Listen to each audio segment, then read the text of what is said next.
saúde emocional. Jason, impressionante como as nossas emoções podem influenciar no nosso corpo. É mesmo, realmente. Quantas pessoas sofrem problemas, doenças sérios devido ao que eles pensam, as emoções? Exatamente. O nosso corpo, ele é muito influenciado pelas nossas emoções, pelos nossos pensamentos, pelo nosso estado de angústia, de estresse. Nós abordaremos melhor este assunto.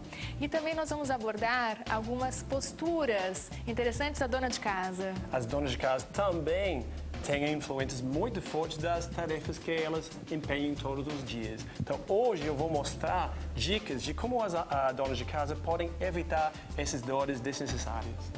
Outro assunto que nós vamos abordar vai ser sobre infertilidade. Isso causa uma certa angústia em alguns casais que tentam ter os seus filhos, fazem seu esforço, e aí a gente vai abordar esse assunto como especialista. Vamos à matéria: infertilidade.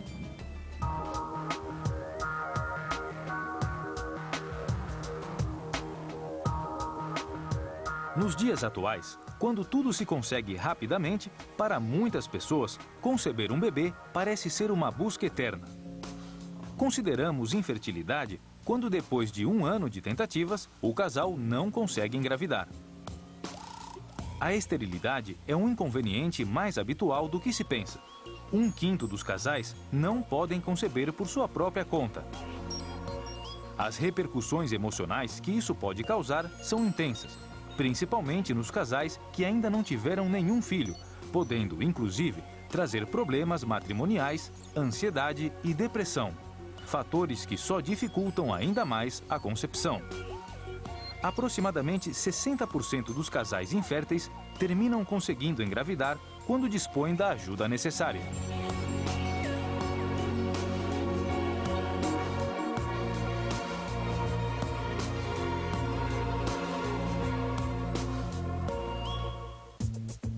Que matéria interessante. Por que a infertilidade é tão importante na nossa sociedade hoje em dia? Nós temos 2 profissionais muito especialistas nesse assunto. Doutora Mara, bem-vindo. Doutor Armando, bem-vindo.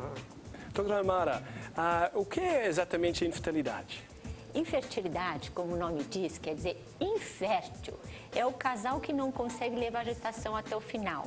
Às vezes, eles até podem engravidar, mas por algum motivo eles não conseguem terminar e desenvolver o feto como eles desejavam. Então, a gente diz que infértil é quem não consegue gerar um feto. Ok. E Armando, como entra a psicologia nesse assunto de infertilidade? Os fatores emocionais são fundamentais para esse período tão desejado na vida dos casais. Os fatores emocionais negativos podem, e com certeza, atrapalharem esse processo, quanto os positivos podem consagrar a um final de crescimento dessa família com bastante felicidade. E é isso que eu gostaria de abordar um pouquinho hoje. Mara, a infertilidade, imagino, tem várias maneiras de tratar o problema. Quais são as principais? Então, quando a gente pensa em fertilidade, a primeira coisa que deve ter em mente, que o médico tem em mente, é descobrir aonde está o problema.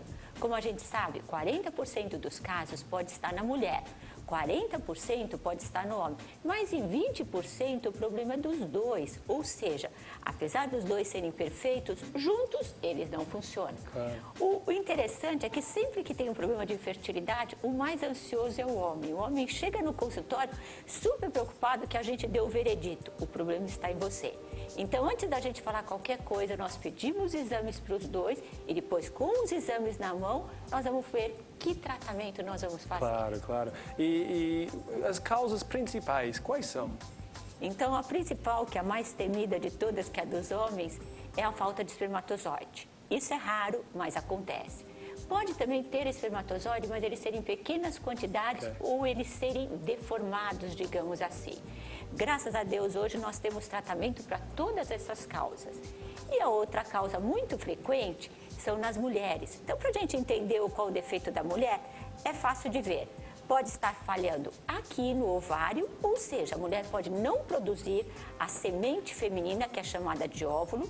Pode estar aqui o problema nas trompas, ou seja, ela produz o óvulo, mas o óvulo não consegue entrar e chegar no útero.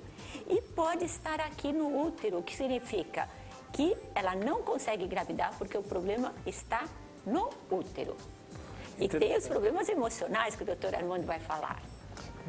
A gravidez, ela não pode se transformar numa obsessão, porque nós sabemos hoje, com muita certeza, que fatores como estresse, ansiedade, geram culpa.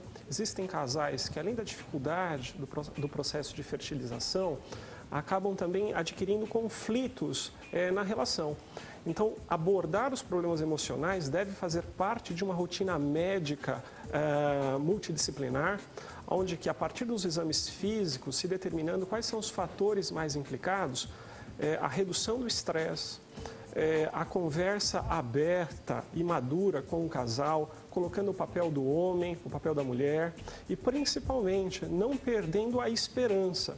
É muito comum nós observarmos que casais que adotam filhos, depois de muitas tentativas e o estresse reduz, acabam tendo o seu filho gerado.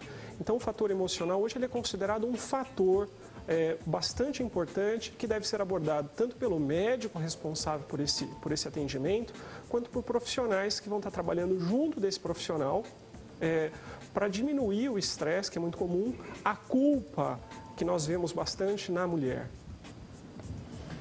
Tem dois fatos muito importantes, que foi o que o doutor Armando falou. Então, às vezes, o casal é perfeito, mas o estresse bloqueia tanto a ovulação, a formação da semente feminina, quanto a produção de espermatozoide. Claro, e outros fatores, eu não sei exatamente, mas hoje em dia parece que a taxa de infertilidade está subindo cada vez mais. Tá, por dois motivos muito importantes. Você tocou num ponto fundamental. A mulher hoje, ela quer fazer tudo. Ela quer ser uma boa profissional, ela quer ser uma boa mãe, ela quer ser uma boa dona de casa, ela quer ser uma boa amante, também tem isso. Então, o que acontece? Para ela se tornar uma boa profissional, ela adia a gravidez para depois dos 30 anos. A cada ano que passa após os 30, a chance de engravidar diminui. Por quê? Porque a mulher já nasce com seus óvulos prontos e a cada ano que passa, ela vai envelhecendo e o seu ovário também.